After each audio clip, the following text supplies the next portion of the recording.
Hello प्यारे student, आज मैं बताऊंगा कक्षा 6 का जो भाषा भारती बुक दिया गया है जिसका पाठ नंबर 8 देखेंगे, जो कि दिया है कि संगीत संगीत शिरोमणि स्वामी हरिदास। तो आइएगा हम लोग सभी प्रश्न उत्तर आज के इस वीडियो में हम लोग सोल्व करने वाले हैं। कहा गया है कि सही विकल्प चुन कर लिखिए। तो फर्स्ट क्वेश्चन क्या है कि सम्राट अकबर के 9 रत्नों में से एक थी। तो एक उसमें से क्या था स्टूडेंट? तो यहाँ वो हो जाएगा, आंसर आपको लिखना है तानसेन। कौन थे? कौन थे? तानसेन। ठीक है।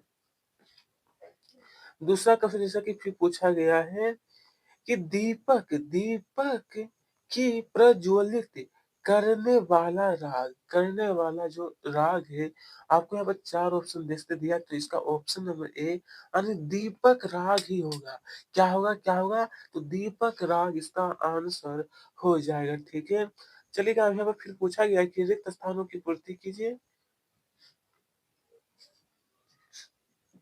कि तानसेन के गुरु कौन थे। ये सभी का आंसर मैं बताऊंगा नीचे।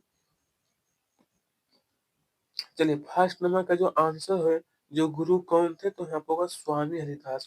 नंबर को का आंसर स्वामी हरिदास। और ख नंबर जो आप सभी लोग देख रहे हो, ख नंबर में आप सबको स्टूडेंट लिखना है कि संगीत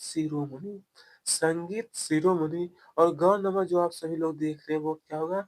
मेघ मेघ मल्हार। क्या होगा? मेघ मल्हार। और घ नंबर में आपको जो आंसर लिखना है वो होगा राजमहल। क्या लिखना है आपको? राजमहल। ठीक है। चलिए, अब इसके आगे जैसा कि कहा गया, प्रश्न क्रमांक 3 देख सकते हो आप सभी लोग। कहा है कि बताइए किसने किससे कहा। अक्षर बताना है कि किसने किससे कहा था कि तानसेन, या हमारी खुश किस्मती है कि हम इस मुल्क के बादशाह हैं। तो आइए इन सभी का जो आंसर है मैं आपको नीचे बताने वाला हूँ। नीचे ये 3 क्वेश्चन जो आपका दिया है ना, देखिए देखिए यहाँ पर आंसर ना कि सम्राट अकबर ने तानसेन से कहा था। मैं आंसर आपको दिखा रहा हूँ।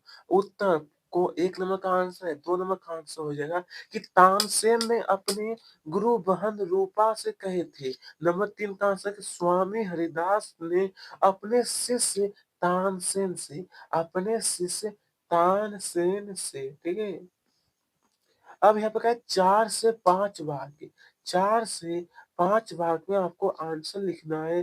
जो क्वेश्चन पूछा है कि सम्राट सम्राट अकबर किस पवित्र जमीन को सलाम करते हैं और क्यों? कौन? तो सम्राट अकबर जो थे। तो आइएगा स्टूडेंट, आंसर में आप सबको लिखना है कि सम्राट अकबर हिंदुस्तान की पवित्र जमीन को सलाम करते हैं। यह देश संसार के सभी देशों में अनोखा है। यहाँ के रीति रिवाज, कला, संस्कृत, संगीत एवं यहाँ की अनेक बोलियां में मिठास है। यहाँ का संगीत पूर्ण रूप से विकसित है। नृत्य में भी भावों को साकार किया जाता है। साथ ही साथ ही साथ ही यहाँ के ग्रंथों में अद्वितीय ज्ञान भरा पड़ा है। इसलिए यहाँ की यह भूमि पवित्र, अतः इस पवित्र जमीन को वह सलाम करता है। क्या करता है? सलाम। ओके प्यारे स्टूडेंट, कंप्लीट आंसर आप सभी लोग देख करके आंसर नोट कर सकते हो। फिर पूछा गया ख नंबर की दीपक राग प्राणों को संकट में डाल सकता है। इसका कारण क्या है? तो देख सकते हो, इसका आंसर लिखना है कि दीपक राग प्राण लेवा राग है। कैसा है? तो प्राण लेवा राग है। इस राग से गायक के तन में गर्मी बहुत बढ़ जाती है। दीपक राग के गाने का गाने का मतलब सीधा मृत्यु को ही निमंत्रण है। इस दीपक राग के गाने से पहले मेघ मल्हार गीत गाए जाने का प्रबंध कर लेना चाहिए। जब दीपक राग गायक के शरीर में आग पैदा करने लगे, तब मेघ मल्हार गाकर गायक के प्राणों की रक्षा करनी चाहिए। गायक के प्राणों की रक्षा करनी पड़ती है, प्राणों की रक्षा करनी पड़ती है। फिर पूछा गया नंबर 2 में प्यारे स्टूडेंट कि स्वामी हरिदास संगीत की शिक्षा, स्वामी हरिदास जो थे दोस्तों वो कहा गया यहाँ पर हमसे कि संगीत की शिक्षा को समाज क्यों कहते थे? तो आंसर लिखना है कि स्वामी हरिदास ने संगीत को समाज से जोड़ दिया। क्या किए थे? तो संगीत को समाज से, क्योंकि उनके संगीत में जो मिठास है वह अत्यंत प्रभावकारी है। सभी लोग इस संगीत शिरोमणि के संगीत से प्रभावित हो उठते हैं। इसका केवल यही कारण है कि उन्होंने संगीत की शिक्षा को समाज से जोड़कर देखा है।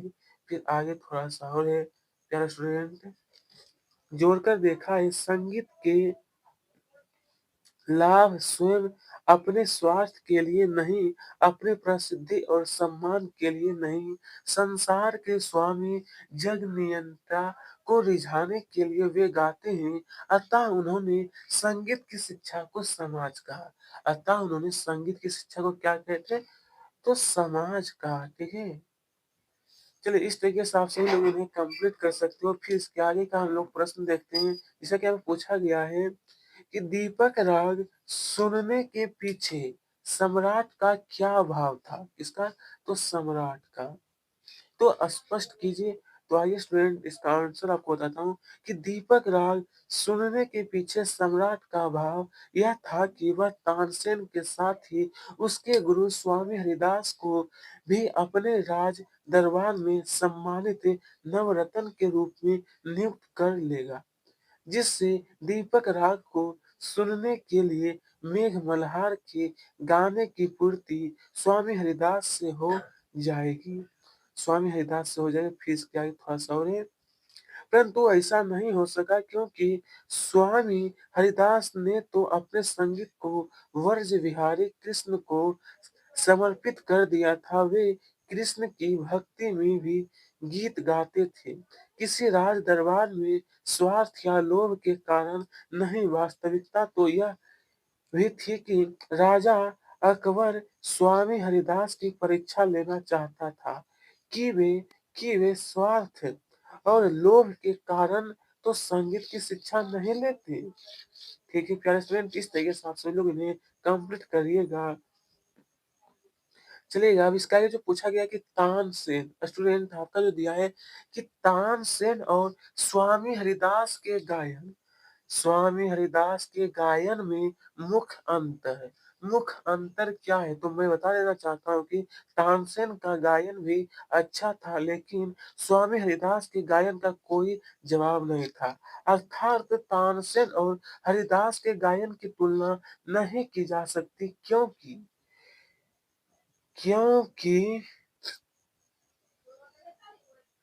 देखिए, क्योंकि तानसेन को तो अपना गीत हिंदुस्तान के संस स सहन सह शाह की खुशी के लिए गाना पड़ता था, जिससे उसके संगीत में पराधीनता, प्रस परम प्रसन्नता आ जाती थी। जबकि स्वामी हरिदास जी तो संसार के स्वामी को रिझाने के लिए गाते थे। फिर इसके आगे थोड़ा-सा और है स्टूडेंट, ज़्यादा नहीं है, कि अर्थात वे अपना गीत गाने के लिए स्वाधीन थे। जब वे चाहते थे तो गाते थे, किसी के आदेश पर नहीं। यही अंतर था तानसेन और स्वामी हरिदास के गायन में। किसमें? तो तानसेन और स्वामी हरिदास के गायन में। ओके, इस प्रकार से आप सभी लोग इन्हें कंप्लीट कर सकते हो। आइए अब यहाँ पर जैसा कि पूछा गया है कि सोचिए और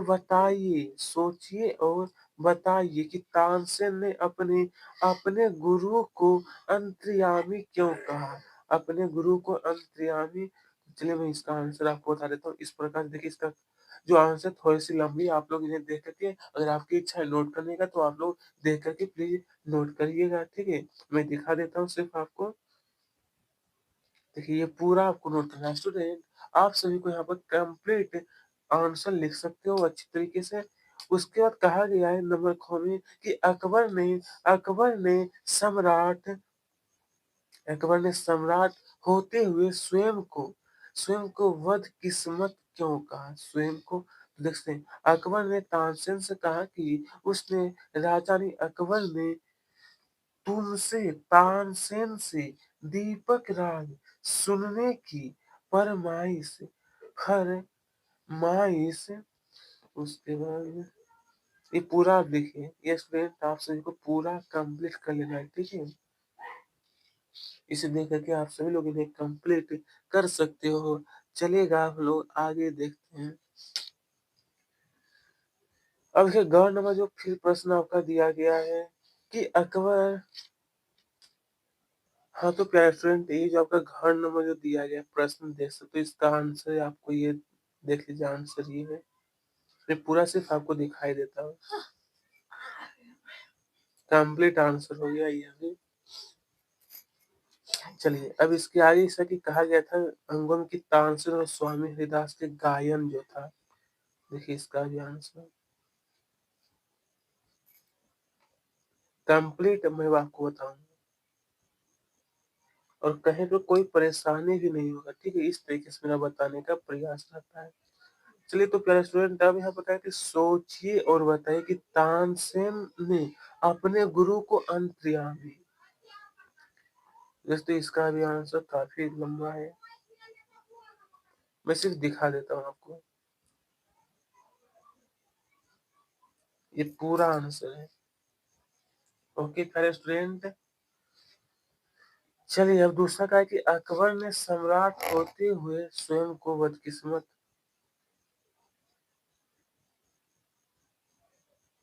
ये पूरा आंसर है।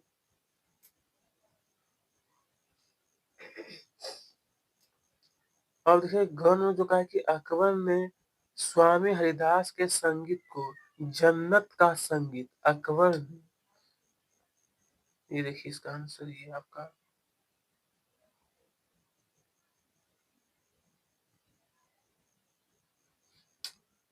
तो आगे बढ़े, फिर लास्ट में भी थोड़ा सा और दिया, ये भी आपको नोट कर लेना है। अब देखते हैं हम लोग प्यारे स्टूडेंट, प्रश्न क्रमांक जो 6 दिया है कि अनुमान और कल्पना क्या है? अनुमान और कल्पना के आधार पर यदि निपुण गायिका रूपा तानसेन की मदद न करती तो क्या हो सकता?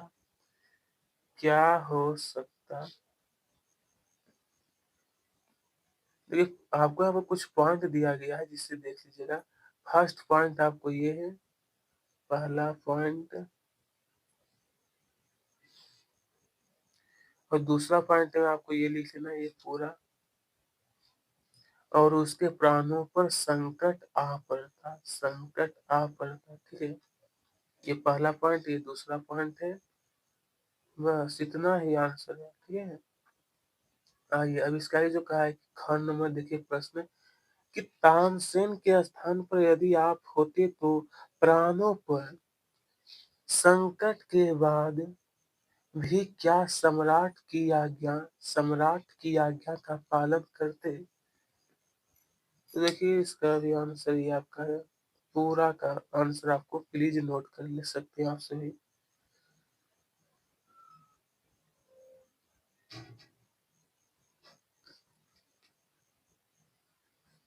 तो आइए अब यहाँ पर हम लोग प्रिय स्टूडेंट देखेंगे भाषा की जो बात दिया गया है इसका शुद्ध उच्चारण।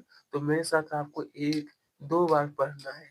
दृश्य, अश्वी, अश्वी, सम्राट, वृंदावन, भैरवी और सिद्धि एक।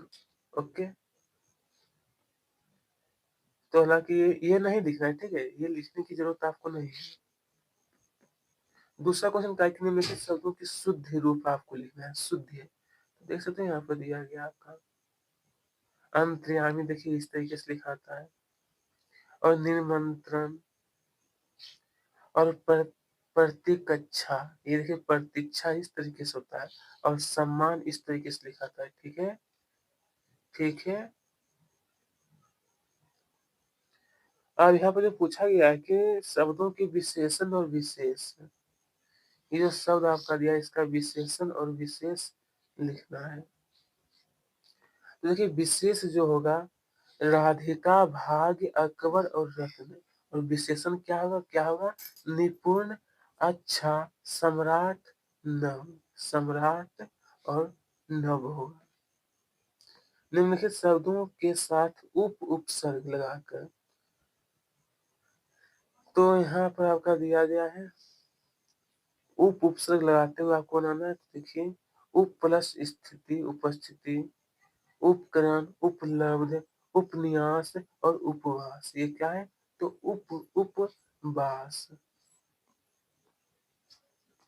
निम्नलिखित शब्दों का वाक्य में प्रयोग करना, ये कुछ हमारा शब्द दिया, इसका वाक्य प्रयोग।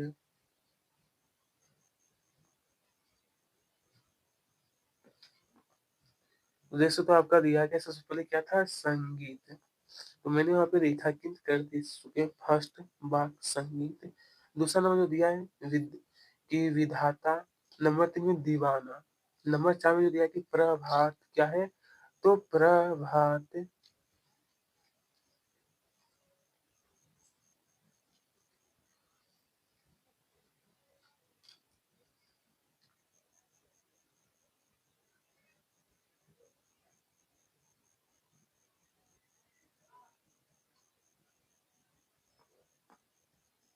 दिए गए अनुच्छेद में अथाह स्थान विराम चिन्हों का प्रयोग कीजिए। दिए गए अनुच्छेद में अथाह स्थान विराम चिन्ह। तो चलिए इसका जो आंसर देखिए मैंने लगा दिया विराम चिन्ह, यहाँ पे ये लगा हुआ है क्वेश्चन मार्क, ये अल्प विराम, full stop, question mark, full stop, ये जो चिन्ह था इसको कहते हैं विषम या आदि बोधक। और यहाँ पर फुल स्टॉप, अल्प विराम, और ये दिया पूर्ण विराम, इसको इंग्लिश में कहते हैं स्टॉप, फुल स्टॉप। चलिए इसी के साथ आज का जो हमारा जो ये पार्ट जो था कंप्लीट हुआ। थैंक्स।